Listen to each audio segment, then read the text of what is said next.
Hi friends, welcome to my channel Bhavani వంటిల్లు.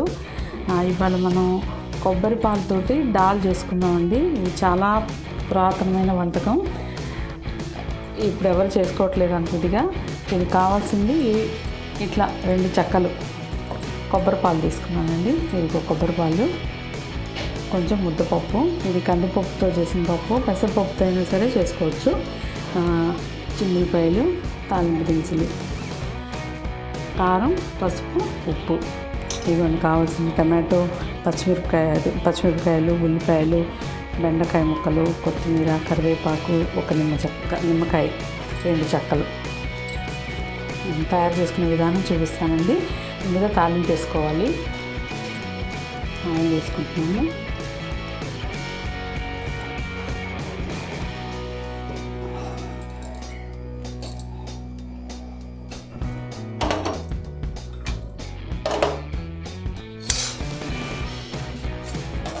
ముందుగా తాలింపు గింజలు,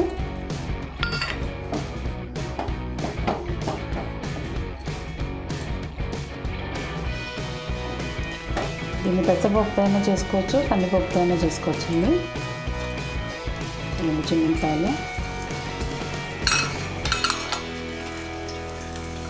ఎండుమిర్చి,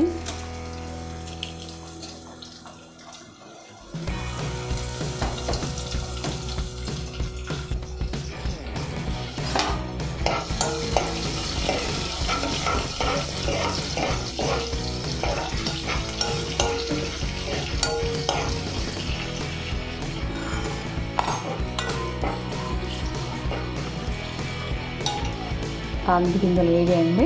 ఇప్పుడు కరివేపాకు, ఉల్లిపాయ ముక్కలు,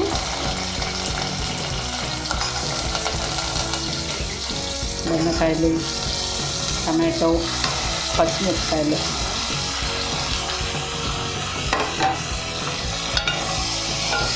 అన్నీ కొంచెం సేపు వేగాలండి.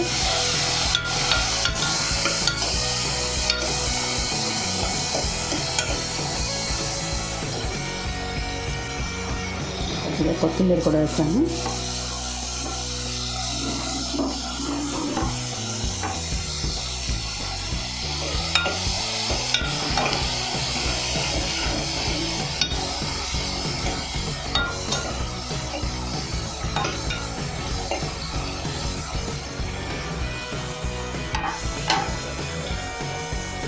ఇప్పుడు ముందుగా ఉడకపెట్టుకున్న కందిపప్పు అండి.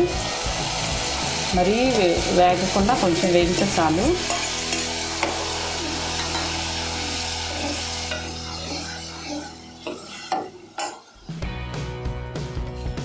ఉప్పు,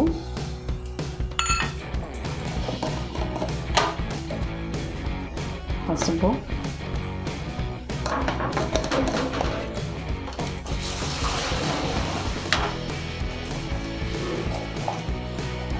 కారం,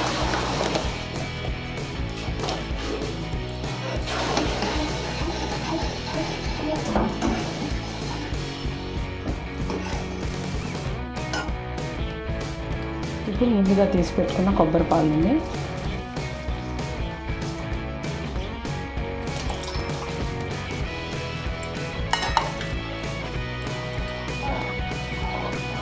ఇవన్నీ కొంచెం సేపు మరగాలి. కూరగాయ ముక్కలన్నీ కొంచెం ఉడికేదాకా మరగాలండి.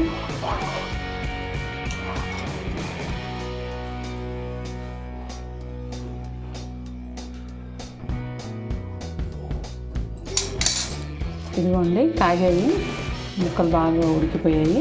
ఇంకా మనం దించేసుకోవచ్చు. మరి దించబోయే ముందు కొద్దిగా ధనియాల పొడి, జీలకర్ర పొడి అండి ఉంటే వేసుకోవచ్చు, లేకపోతున్నా పర్వాలేదు.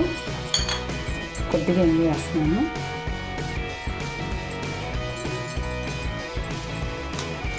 ఇంకా దించుకోవచ్చండి.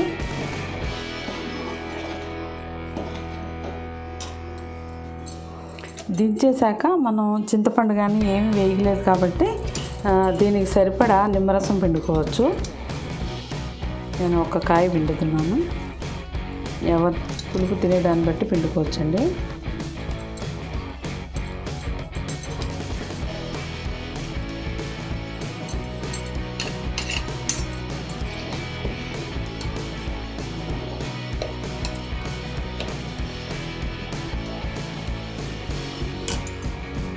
ఫైనల్గా కొత్తిమీర. మనం సాంబార్కి ఏమైతే కూరగాయలు వేసుకుంటామో అవన్నీ వేసుకోవచ్చండి. వంకాయ, ములక్కాయ మన ఇష్టం. ఈ టేస్ట్ డిఫరెంట్గా ఉంటుంది. అందరూ ట్రై చేయండి. అలాగే నా ఛానల్ సబ్స్క్రైబ్ చేసుకోండి. ఇదిగోండి కొబ్బరి పాలతో దాల్ రెడీ. Thank you.